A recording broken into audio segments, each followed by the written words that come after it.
Hi everyone. IGNOU का next session आने वाला है दिसंबर 2025 सेशन। इस वीडियो में हम बात करेंगे जो अब बच्चे दिसंबर 2025 सेशन में असाइनमेंट जमा करने के लिए एलिजिबल हैं, उनको कौन कौन सी बातें ध्यान में रखनी है असाइनमेंट बनाते समय। मेनली ये वीडियो उन बच्चों के लिए है जिनका नया एडमिशन या री रजिस्ट्रेशन ईयरली बेस्ड प्रोग्राम में इग्नू के अंदर है जनवरी 2025 सेशन का, या अगर आपका जुलाई 2025 सेशन का भी किसी सेमेस्टर वाइज या सर्टिफिकेट प्रोग्राम का एडमिशन है तो भी ये वीडियो आप लोगों के लिए यूजफुल रहेगी। अब सबसे पहले तो ये बात समझ लीजिए, दिसंबर 2025 सेशन के जो असाइनमेंट है वो सितंबर और अक्टूबर के मंथ में जमा होंगे। जो आपने स्टडी सेंटर फॉर्म भरते समय चूज करा था वहीं पे जमा होंगे। अगर वो स्टडी सेंटर ऑफलाइन या ऑनलाइन जिस भी मोड में असाइनमेंट ले रहा है उसकी गाइडलाइंस वो निकालेगा सबमिशन के वक्त ही, उस हिसाब से आपको असाइनमेंट जमा करना है। ठीक है, अब यहाँ पे कुछ चीज़ें हैं जो आपको पहले समझनी पड़ेंगी। सबसे पहले तो भाई इग्नू के असाइनमेंट बनाना ज़रूरी है। ठीक है, बिना असाइनमेंट बनाए डिग्री नहीं मिलेगी, इस चीज़ को ध्यान रखें। असाइनमेंट का वेटेज 30% का है। असाइनमेंट मोस्ट लाइकली आपका 100 मार्क्स का वहाँ पे शो करता है क्वेश्चन पेपर में, लेकिन उसका वेटेज 30% का है। असाइनमेंट क्वेश्चन पेपर कौन सा बनाना है, आपके लिए कौन सा वैलिड है, इसका सिंपल सा तरीका है भाई, जो भी क्वेश्चन पेपर आप डाउनलोड कर रहे हो उसमें लिखा रहेगा कि भाई ये इस सेशन के लिए है या इस सेशन तक वैलिड है। बहुत आसान तरीका है पता लगाने का। मोर ओवर हमने आपको कौन सा पेपर डाउनलोड करना है उसकी वीडियो बना रखी है, लिंक आपको डिस्क्रिप्शन बॉक्स में मिल जाएगा। इसके अलावा दोस्तों इग्नू में असाइनमेंट जो है आप A4 साइज शीट पे बनाइए, कोई दिक्कत नहीं है। थोड़ा सा अगर शीट का साइज थोड़ा सा बड़ा भी हो गया तो भी कोई दिक्कत नहीं है। आप सिंगल साइड लीजिए, डबल साइड लीजिए, प्लेन लीजिए, वो आपके ऊपर डिपेंड करता है। पर शीट की क्वालिटी थोड़ा मोटा हो ताकि आप एक बार आंसर लिखो तो पीछे उसका प्रिंट ना आ जाए। ठीक है, इन चीज़ों का ध्यान रखना। नंबर 2, किसी भी सब्जेक्ट का आप असाइनमेंट बना रहे हो, हर सब्जेक्ट के असाइनमेंट की फाइल अलग अलग बनती है, ये बात याद रखिएगा। और हर सब्जेक्ट के जो असाइनमेंट है उनमें 3 पेजेस तो लगते ही हैं। पहला पेज होता है आपका फ्रंट पेज इग्नू का, जो कि आपको आपके आरसी की वेबसाइट से मिल जाएगा। दूसरे पेज में आप लगाते हो अपना आईटी कार्ड, और तीसरे पेज में आप लगाते हो अपना इग्नू का क्वेश्चन पेपर, जिस भी सब्जेक्ट का आप असाइनमेंट लिख रहे हो उस सब्जेक्ट का क्वेश्चन पेपर।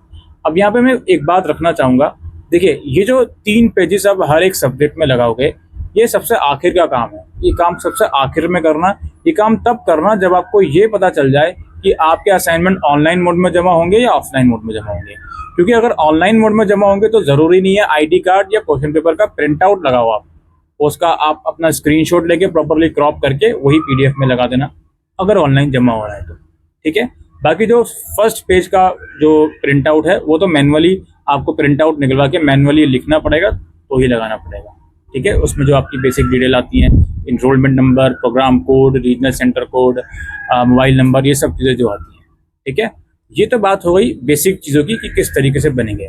नाउ इग्नू में जब आप असाइनमेंट लिखना स्टार्ट करते हो, सबसे पहले ये देखो भाई क्वेश्चन पेपर में क्या पूछा जा रहा है।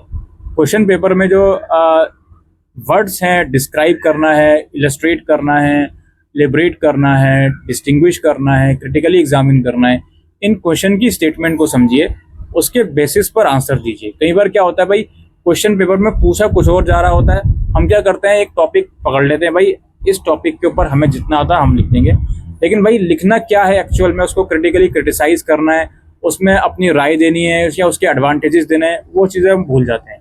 तो क्वेश्चन पेपर को पूरा थोरोली रीड आउट करके ही आंसर दीजिएगा। और चूंकि यहाँ पे देखिए वेटेज जरूर 30% का है, लेकिन एक्चुअल मार्क्स तो 100 का है ना वो। अब 100 क्वेश्चन 100 मार्क्स का असाइनमेंट में अगर 20-20 मार्क्स के 5 क्वेश्चन आ रहे हैं तो अब उस मार्क्स के हिसाब से ही तो क्वेश्चन का जो क्वालिटी होगा और क्वांटिटी होगा नंबर ऑफ पेजेस का, उसे कंसिडर करेंगे। आइडियली 20 मार्क्स का अगर क्वेश्चन है तो मेक श्योर 5 से 6 पेजेस जो हैं वो इनफ रहते हैं। ठीक है, तो इतना इन चीज़ों को ध्यान रखें। नाउ जो 3 पेजेस की मैंने बात कही थी, उसके बाद चौथे पेज से आप असाइनमेंट को लिखना स्टार्ट करोगे। अब ज़रूरी नहीं है क्वेश्चन लिखो, लिख दोगे तो कोई इसमें तकलीफ वाली बात भी नहीं है। 2-3 लाइन का क्वेश्चन होता है, क्वेश्चन लिख भी सकते हो।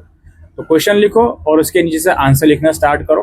ठीक है, जब आपका आंसर खत्म हो जाए तो ये देखिए कि उसके बाद नीचे के जो पेज बच रहे हैं, नीचे का जो स्पेस बच रहा है शीट में, वो मोर देन हाफ अगर स्पेस है तो उसी के नीचे से नेक्स्ट क्वेश्चन स्टार्ट कर दो।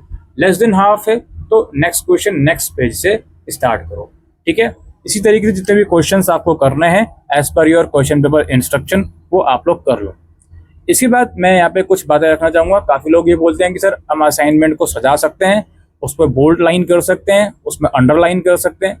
कर सकते हो, कोई दिक्कत नहीं है, लेकिन more focus should be on quality of the assignment. ठीक है, वो सिंपल शब्दों में कहूँ भाई, उतना सजाने की कोशिश मत कीजिएगा, उसकी कोई वैल्यू नहीं है।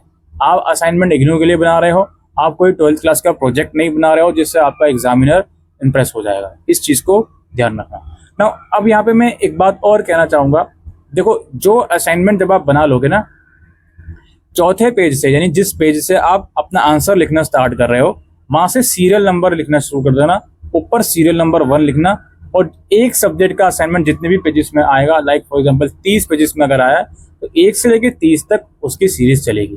फिर नेक्स्ट सब्जेक्ट का असाइनमेंट बना रहे हो तो उस असाइनमेंट का अगेन 4th पेज से नेक्स्ट सीरीज 1 से स्टार्ट करना, और जितने पेजेस में वो आए, जितने भी क्वेश्चन, वो सीरीज चालू रखना।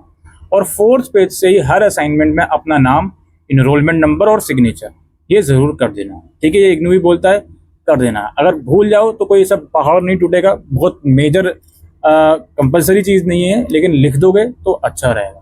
ठीक है, और इग्नू के जो असाइनमेंट है, काफ़ी पेड असाइनमेंट भी मार्केट में मिल रहे हैं। अब मैं उस पॉइंट पर नहीं आऊँगा वो असाइनमेंट ठीक होते हैं या नहीं होते, इतना ज़रूर कहूँगा भाई, असाइनमेंट जो है उसको जब आप बनाते हो तो आपकी प्रिपरेशन होती है साथ साथ थ्योरी एग्जाम्स की। तो अगर आप पेड असाइनमेंट ले रहे हो तो भाई पहले ये भी समझो आप लोग कि जो असाइनमेंट आप बना रहे हो, जो आंसर्स आप लिख रहे हो, एटलीस्ट आपको पता हो कि आप लिख क्या रहे हो। अगर आपने पढ़ाई अच्छे से करी होगी तो आपको पता होगा कि आप क्या लिख रहे हो। नहीं करी होगी तो आप कुछ भी उल्टा सीधा भी लिख दोगे तो वो भी आपको समझ में नहीं आएगा, और फिर आप कहते हो कि सर मार्क्स अच्छे मिले नहीं। तो इन चीज़ों का ज़रूर से ध्यान रखना है।